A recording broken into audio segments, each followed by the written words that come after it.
ایران نے امریکہ کو بھی ڈرا دیا ہے، کیسے ڈرایا ہے، کس طرح ڈرایا ہے، یہ ہم آپ کو آج کے ویلاگ میں پوری تفصیل کے ساتھ بتائیں گے۔ اور امریکہ نے پاکستان سے باقاعدہ مدد مانگ لی ہے، کس طرح مدد مانگی ہے اور پاکستان کس طرح امریکہ کی اور ایران کی مدد کر سکتا ہے، یہ بھی آپ کو اسی ویلاگ میں بتایا جائے گا۔ اور چین نے ایران کو ہتھیار دے دیے، بہت بڑی خبر ہے، بریکنگ نیوز ہے۔ کیا واقعی چین سے ہتھیار ایران پہنچ گئے، اور اگر پہنچ گئے تو اس کا کیا نتیجہ نکلے گا، یہ بھی آپ کو اسی ویلاگ میں بتائیں گے۔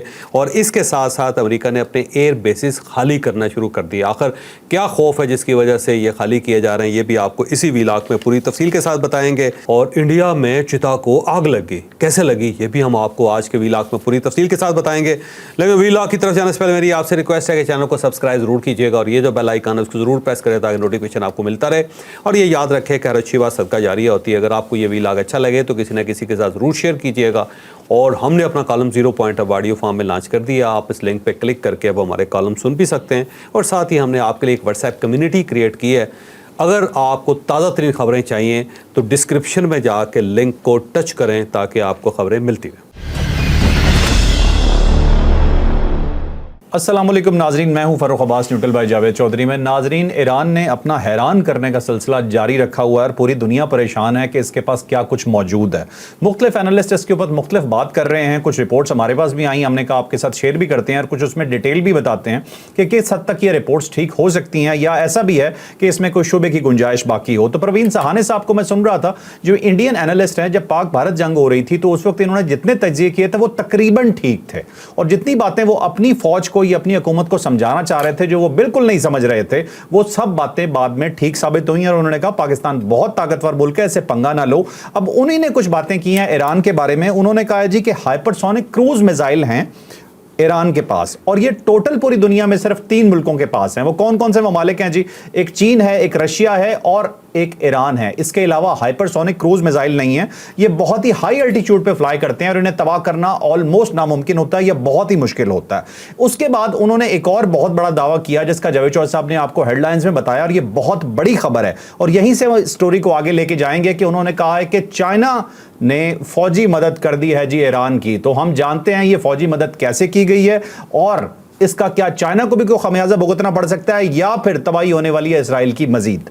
اب یہ کیونکہ پروین سہانے کا یہ انکشاف ہے اور بڑی حد تک بات درست بھی ہے۔ پہلی بات تو یہ ہے کہ جیسے آپ نے کہا کہ پروین کی باتیں جو ہیں وہ پاکستان اور انڈیا کی جنگ کے درمیان تو بالکل سچ ثابت ہوئیں، اور شاید یہ جان کے آپ کو بڑی حیرت ہوگی کہ پاکستان نے جو کل چین بنائی تھی اس کا سب سے پہلے اظہار جو تھا وہ پروین سہانے نے کیا تھا۔ اچھا۔ اور انہوں نے کہا تھا جی کہ پاکستان نے ایک کل چین بنائی ہے جس کی وجہ سے انڈیا کو بڑا نقصان اٹھانا پڑا۔ بعد میں جب ہم نے تحقیقات کی تو واقعی پتہ چلا کہ پاکستان نے پوری ایک چین کریٹ کی جس کو کل چین کا نام پاکستان نے دیا، اور اس حد تک اس کے پاس انفارمیشن سالڈ تھی۔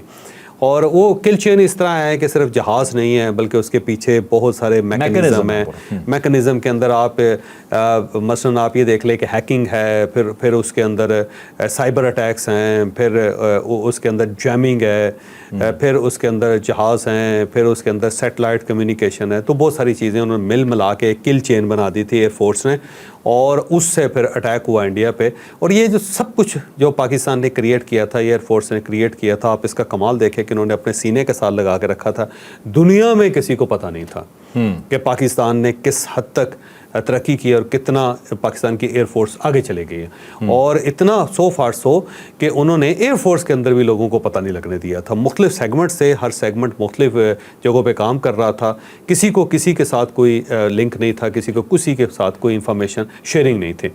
اور بلکہ اگر ایک لڑکا کوئی ہیکنگ کا کام کر رہا ہے یا سائبر اٹیک کر رہا ہے یا پھر وہ پاکستان کی نیشنل سیکیورٹی کو دیکھ رہا ہے تو اس کو یہ نہیں پتا کہ اس کا جو ہمسایہ لڑکا ہے وہ کیا کر رہا ہے۔ اس حد تک انہوں نے کمال کیا۔ اور پھر جب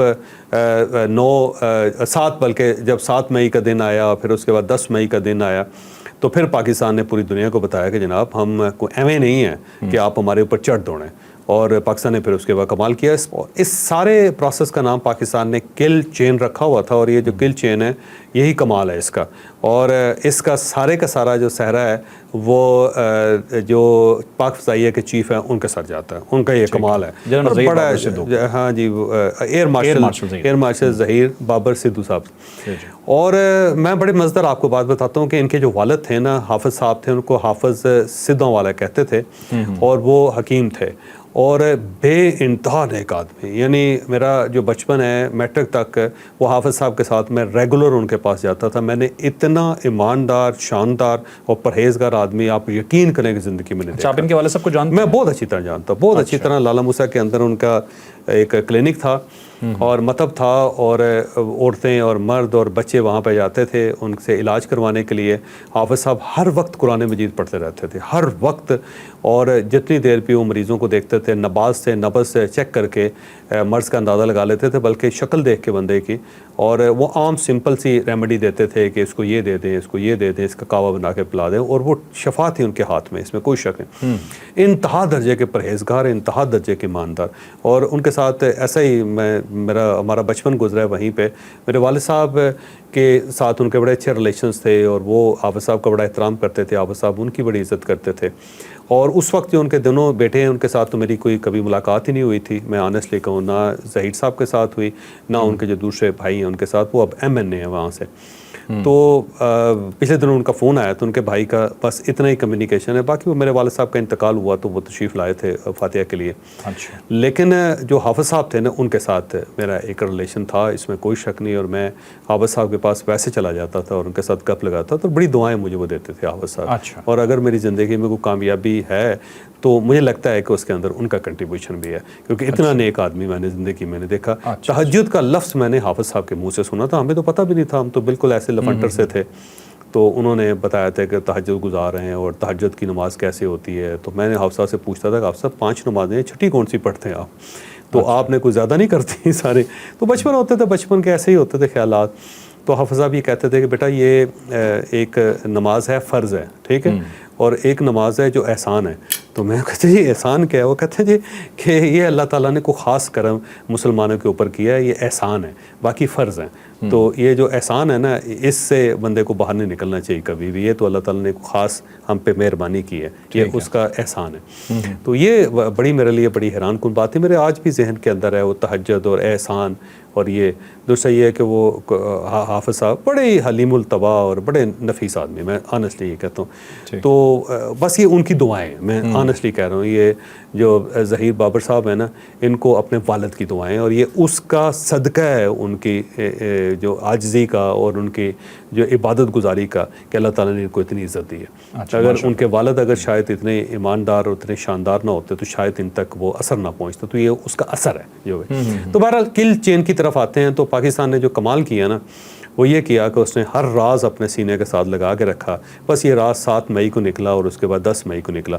اور پروین سہانے جو تھا نا وہ بڑا ٹرولی وہ پینٹ کرتا رہا, اور میں اس کے ریگولر ویلاگ سنتا رہا پوری جنگ کے درمیان. اور بڑا ہی اس نے ٹھیک اور دبنگ طریقے سے بولا, اس نے کمزور آدمی نے.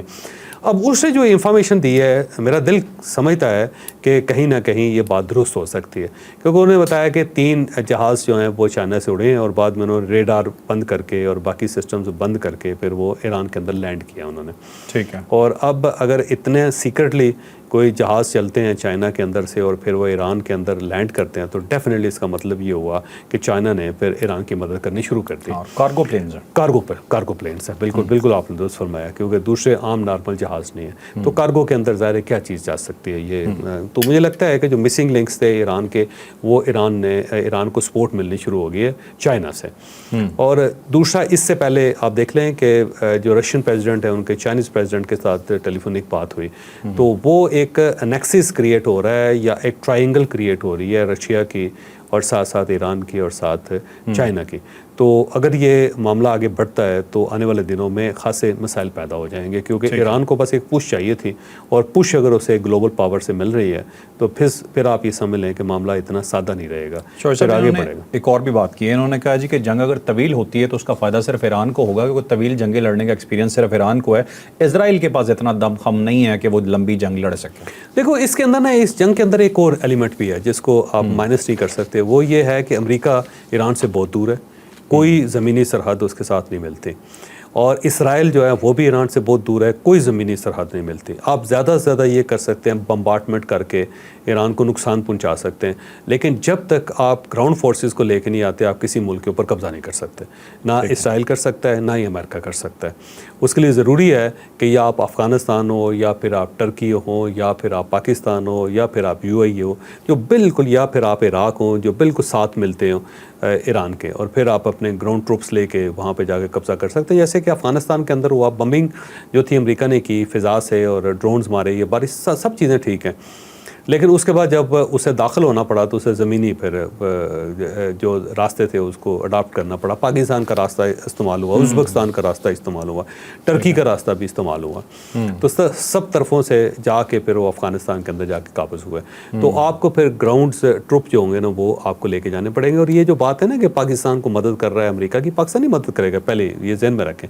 مجھے نہیں لگتا کہ پاکستان ایسی کوئی غلطی کرے گا. دوسرا، صرف پاکستان سے ٹروپس نہیں جا سکتے. ایسا نہیں ہے کہ صرف پاکستان سے ٹروپ جائیں اور جا کے وہ ایران کے اوپر قابض ہو جائیں، کیونکہ ایک سائڈ سے اگر کریں گے تو اس سائڈ سے پھر ایران بھی مارے گا، تو آپ تو ایکسپوز ہو گئے نا. یہ تو ایسے ہی ہے کہ ہر طرف سے پھر ان کے ٹروپس اتر رہے ہوں، ہر طرف سے ان کے ٹروپس ان کے ایران کے اندر داخل ہو رہے ہیں، تو صرف پاکستان کے اوپر رلائے جو ہے وہ مشکل ہے امریکہ کے لیے بھی. ٹھیک ہے. تو بہرحال یہ اگر چائنا کی طرف سے اگر مدد آنی شروع ہو گئی ہے اس کو ایران کو، تو یہ بڑی خبر ہے. اور اب اگر رشیا کی طرف سے بھی آ جاتی ہے تو پھر امریکہ کے لیے ممکن نہیں رہے گا کہ وہ ایران کے اوپر اس طرح حملہ کر سکے. اور یہاں پہ ایک اور بڑی چیز ہے جس کا اندیشہ امریکہ کو بھی ہے کہ اگر وہ بنکر بسٹر مارتے ہیں اور اس کے باوجود فردوں کی جو نیوکلیئر انسٹالیشنز ہے وہ تباہ نہیں ہوتی، تو امریکہ کہاں سٹینڈ کرے گا؟ تو امریکہ کی ٹیکنالوجی فیل ہو جائے گی. جوہر صاحب، اس رپورٹ میں ایک اور چیز انہوں نے بڑی زبردست بتائی ہے. انہوں نے کہا جو رشیا ہے، رشیا نے جو ان کے نیوکلیئر سائنٹسٹ تھے جو کام کر رہے تھے ایران کے اندر، انہیں ابھی تک واپس نہیں بلایا. وہ ابھی تک فردوں میں بھی موجود ہیں اور مختلف سائٹس ہیں. اور اگر رشیا نے ان کی سپورٹ کرنی شروع کر دی، جوہر صاحب، اگر کسی اٹیک میں کوئی رشین وہ کہتے ہیں کہ اس کی ڈیتھ ہوگی نا سائنٹسٹ کی، تو پھر رشیا سیدھا پڑے گا گلے جا کے امریکہ کے. تو اس نے ابھی تک اپنے سائنٹسٹ نہیں نکالے، رشیا انڈائریکٹلی ساتھ کھڑا ہوا ہے. ہاں، وہ لگتا بھی ہے. اور اگر یہ فردوں کی سائٹس جو ہے تباہ ہو جاتی ہے نا، تو پھر ظاہر ایران نے اعلان کیا ہوا ہے کہ جناب پھر ہم ہر صورت ایٹم بم بنائیں گے. اب اگر وہ چائنا کی مدد لے لیتا ہے یا رشیا کی مدد لے لیتا ہے، اور اس وقت ظاہر امریکہ، رشیا اور چائنا دونوں کے خلاف ہے، تو پھر تو یہ نیوکلیئر پلانٹ بنے ہی بنے، پھر یہ بم بنے ہی بنے. تو پھر آپ اگر یہ بم بن گیا اور ایٹمی پاور بن گیا ایران، تو پھر آپ کیسے کنٹرول کریں گے اس کو؟ ٹھیک ہے، ٹھیک ہے. چلیں اب چلتے ہیں جو صاحب اپنی اگلی سٹوری کی طرف. نیکسٹ سٹوری بھی جی ہماری بہت امپورٹنٹ ہے. امریکہ کی جو پوزیشن ہے وہ بڑی ڈوبیس سی ہے اس وقت، لیکن جب سے جنرل عاصم منیر نے وہاں کا دورہ کیا ہے، اس دورے کے بعد سے لے کے بلکہ اب یہ دورہ جاری ہی ہے، تو جو امریکہ ہے وہ تھوڑا سا پیچھے ہٹتا ہوا نظر آ رہا ہے. آج مارکو روبیو نے ٹیلی فون کیا جی، بلکہ یہ کل کی بات ہے، فون کیا ہمارے وزیر اعظم کو، اور وزیر اعظم کو جو انہوں نے بات کی اس کا ایک کرکس ہے جو میں آپ کو سنانے جا رہا ہوں. اس کے بعد چوہدری صاحب اس چیز کے اوپر کمپلیٹ اپنا ایک ویو دیں گے کہ انہیں کیا لگتا ہے کہ یہ کہانی اصل میں کہاں جا رہی ہے، یہ ہے کیا. وہ امریکی وزیر خارجہ پاکستان کے خطے میں امن کے لیے کوششوں کو سراہا ہے. انہوں نے پاکستان ایران کے ساتھ اپنے قریبی تعلقات کے ذریعے خطے میں قیام امن کا کردار ادا کرتا رہے، اور امریکہ علاقائی اور عالمی امن و استحکام کے لیے پاکستان سے قریبی تعاون جاری رکھے گا. جو صاحب آپ کو کیا لگتا ہے مارکو روبیو اب دیکھو، یہ بیسکلی وجہ یہ ہے کہ ابھی جب جنرل عاصم منیر صاحب وہاں پہ گئے اور ان کی ملاقات ہوئی ہے ڈونلڈ ٹرمپ کے ساتھ، تو میرا خیال یہ ہے کہ یہ جنرل عاصم منیر صاحب نے کہا ہوگا کہ آپ جی جو ہماری پراپر گورنمنٹ ہے اس سے رابطہ کریں. اور میں ظاہر ہے انہوں نے کہا کہ ہمارا پرائم منسٹر ہے، ہمارے پاکستان میں جمہوریت ہے جیسی بھی ہے لیکن ہے، اور وہ سٹنگ پرائم منسٹر ہے، تو آپ کو چاہیے کہ آپ پراپر چینل سے ان کے ساتھ رابطہ کریں، تھرو پراپر چینل. تو یہ تھرو پراپر چینل ہے جس کے ذریعے مارکو روبیو نے وزیر اعظم کے ساتھ بات کی ہے، اور وہی بات ہے جو جنرل عاصم منیر کے ساتھ ہوئی. تو یہ چیز ثابت ہو گئی کہ امریکہ چاہتا ہے کہ پاکستان اپنا ایک کردار ادا کرے، اور اس کردار کے تحت اس سائڈ سے وہ اسرائیل کو ٹیبل پہ لے کے آئیں اور پاکستان ایران کو ٹیبل پہ لے کے آئے تاکہ معاملات سیٹل ہوں. تو اب مجھے لگتا ہے اگر مارکو روبیو کا فون آیا نا تو پرائم منسٹر جو ہے عنقریب آپ کو پھر ایران جاتے ہوئے نظر آئیں گے، بالکل عنقریب. مطلب پاکستان کو انہوں نے کیا دیا ہے کہ آپ اپنا کردار ادا کریں. اور باقی جو ہے نا فوجی لیول پہ وہ تو اپنی باتیں چل ہی رہی ہوں گی پاکستان اور ایران کے درمیان اور اس کا امریکہ کے درمیان.